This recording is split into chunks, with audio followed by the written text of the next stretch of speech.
Following yet another fuel hike, South Africans have been voicing their concerns about the impact this is particularly on the cost of living after the petrol price went up by between R1.08 and R1.14 a litre.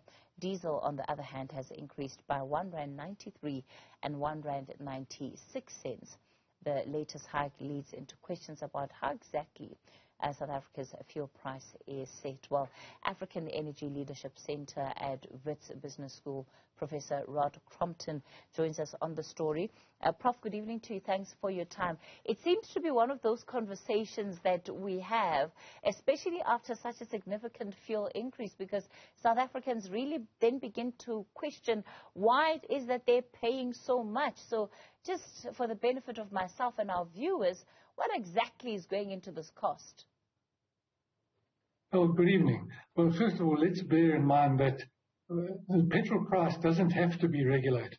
In fact, the government policy since 1998 has been that it should not be regulated, but that policy has never been implemented. And by the way, diesel is not a regulated price. Yeah.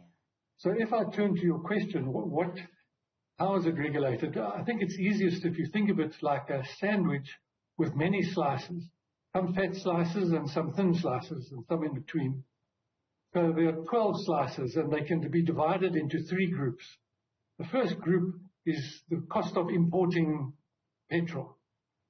The second group is the costs of moving petrol from the ship that brings it to South Africa to the tank of the motor vehicle which is being filled. And the third group of costs is taxes and levies which are imposed by the Minister of Finance, as he does on alcohol and cigarettes and various other things. So the main thing that moves every month is the imported cost. And it moves because the exchange rate against the dollar moves and the international petrol price moves all the time. I want to talk about this example that you've given, Prof, around deregulation, because I really think it's an important one. And the example around petrol has long been that we need to be taking a look at what happened with the diesel to gain some lessons around deregulation and how that has been, by and large, beneficial. Looking at where the diesel price sits right now might not be the best time to perhaps make the analogy, but let's talk about some of the benefits that have come out of the deregulation of diesel. Well, what our study in 2020 showed, which we did for National Treasury, was that if we deregulate the petrol price, it would be about 70 to 90 cents a litre lower. That was in 2020. Of course, markets change.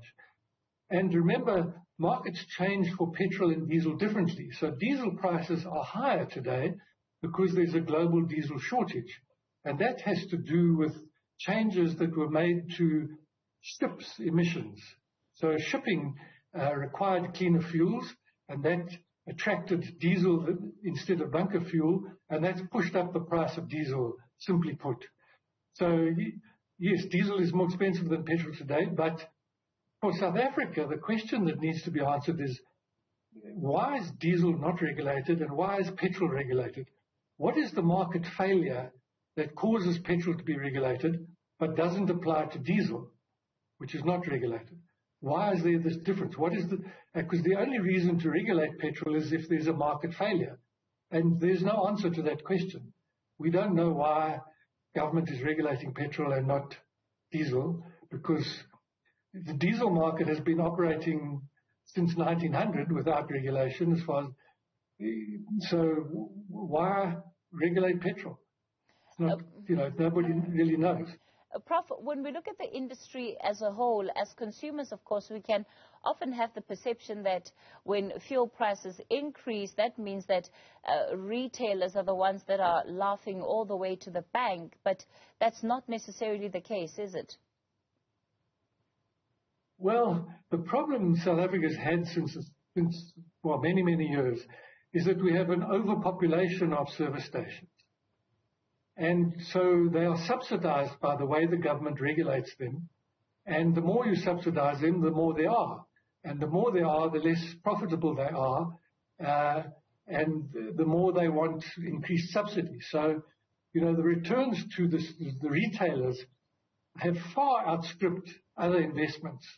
I mean, over the 20 years our research looked at, they have a compound average growth rate of 4% in real terms. That's after inflation has been stripped out. It's been a fantastic investment, and it's money that's been put into their pockets from motorists' pockets because of the way it's regulated. Let's take a look then at reforms in the sector. When we talk about reforms that ultimately you and I will be able to feel at the pumps beyond deregulation, at least under this current framework, what is it that government can do? I mean, are there decisions that can be taken, let's say, tomorrow that will immediately have an impact? Yes, they could deregulate petrol tomorrow. There's nothing preventing it. And so when that happens, market forces will start to apply. There'll be competition. And what our research showed is that we are, through regulating the petrol price, we are stunting economic growth in South Africa. We are stunting job creation outside of the petrol sector. So there might be some job losses in the retail sector if we have deregulation, but more jobs would be created in other sectors, because petrol is not something that people buy because they like it. They buy it because it's the only thing that can make their cars go. Yeah. And cars and transport are sort of underlying costs for an economy.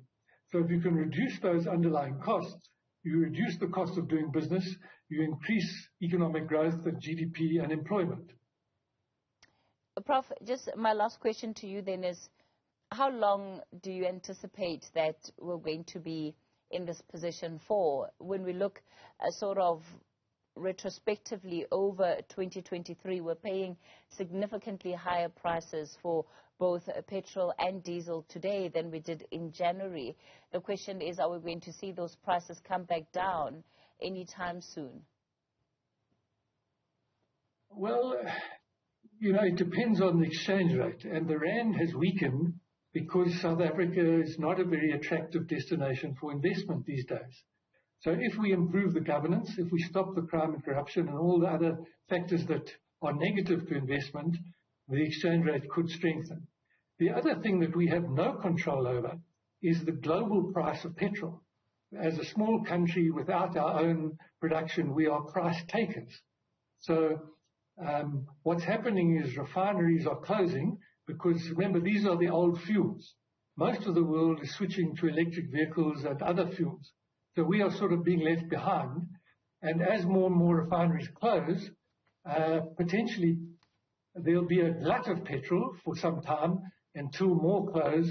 As you know, as electric vehicles take over, there'll be a glut of petrol and prices should come down. But it depends on the exchange rate, basically, and international petrol prices, and of course the way in which we regulate it. I mean, there are mistakes in the way the price is being regulated at the moment. If those were corrected, that would also help reduce the price.